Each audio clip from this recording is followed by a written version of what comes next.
A simple way to make a good first impression. Principle 2, smile.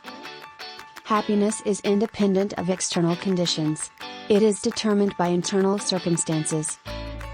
You must enjoy meeting new people if you expect them to enjoy meeting you.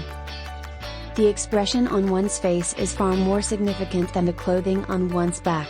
Smile at everything you do. If you're alone, force yourself to whistle, hum, or sing a song. Act as if you are already happy, and you will find that you are. Your genuine smile sends a positive message and brightens up the lives of everyone who sees it. Smile and greet someone warmly.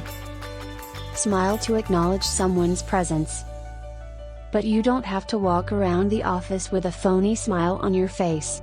It appears unconvincing and unprofessional. When you answer or speak on the phone, smile. Your voice comes through. From How to Win Friends and Influence People by Dale Carnegie. Part 2, Ways to Make People Like You. Subscribe, like, follow for more.